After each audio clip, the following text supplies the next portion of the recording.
নমস্কার বন্ধুরা, আপনাদের সবাইকে আবার একটি নতুন ব্লগে আমার স্বাগত জানাই। আশা করছি আপনারা সবাই ভালো আছেন, আমিও ভালো আছি। গত সোমবার সরস্বতী পুজো ছিল, তার আগের দিনও ছিল, বাট আমরা সেই দিন করতে পারিনি, নেক্সট ডে করেছি। সেদিন আমাদের সুবিধা হয়েছে আর কি। তো দেখতেই পাচ্ছেন সবাই বসে একসঙ্গে চাটা খাওয়া দাওয়া করছি। এটা আমার বড় জামাইবাবু, আর ওইটা হচ্ছে আমার বড় ননদ। আর পাশে এখন দেখছেন যাকে মোমোটা দিচ্ছি সেটা হচ্ছে আমার বড় ননদের মেয়ে মাম। আর ওই যে আমার ছেলে বসে মোমো খেতে খুব ভালোবাসে তো আমার ছেলে আর কি। সেই জন্য আমার বড় ননদ প্রায় সময় যখনই আসে না কেন মোমোটা নিয়ে আসে ওর জন্য। অন্য সময় আরও অন্য কিছু নিয়ে আসে, বাট এখন একটু মোমোটা খেতে শিখেছে। এটা ভেজ মোমো, নন ভেজ না। তাও বাইরেকার জিনিস একটু তো পেঁয়াজ টেয়াজ থাকবেই, স্বাভাবিক। এটা আমরা কেউ খাইনি, ওরা দুজন ছোট ছিল তো ওরা দুজনই খেয়েছে। আর যখন বড় ননদ প্রসাদ খাচ্ছে তখন একটু ছোট্ট ক্লিপ নিয়ে নিয়েছি।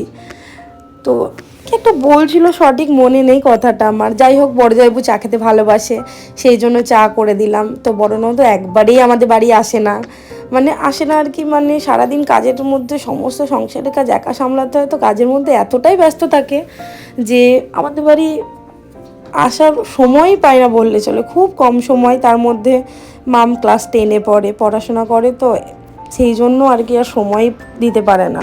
ফ্যামিলি নিয়ে সবসময় ব্যস্ততার মধ্যে থাকে। আর এটা দেখছো কিছুক্ষণ আগে বড় ননদের মেয়ে আর আমার ছেলে দুজন মিলে হেঁটেই আমাদের মাঠে সরস্বতী পুজো একটা ছোট্ট বাচ্চারা সবাই মিলে করেছিল।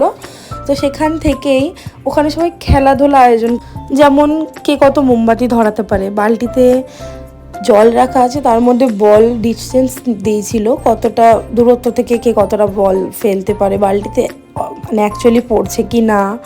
তারপরে আর একটা কী রেখেছো, যেমন খুশি তেমন সাজো, নাটক প্রতিযোগিতার মতন এরকম। তাই এই যে আমি আমার ছেলেকে নিয়ে একটু মোমবাতি ধরিয়ে নিলাম, ভয় পাচ্ছিলাম আর কি, ছোটো বাচ্চা তো, বাই চান্স যদি হাতে টাতে লেগে যায় ওই জন্য আর কি। তো এইভাবে সরস্বতী পুজোর দিনটি কাটলে। এই যে আমার ছেলে বল ফেলছে, দেখুন ফেলছে, তখন লাস্টে আর পারবে না, দৌড়ে গিয়ে বল ফেলার চেষ্টা করবে। তো সবাই মিলে সেটাই বুঝলাম যে দূর থেকে ফেলতে হয়, কাছ থেকে না।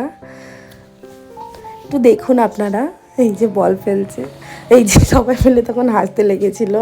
যাই হোক, দিনটি আজকে এমনি করেই কাটালাম। সকলেই ভালো থাকবেন, সরস্বতী পুজোর অনেক অনেক অনেক শুভেচ্ছা রইল। আপনারা সবাই ভালো থাকবেন, ধন্যবাদ।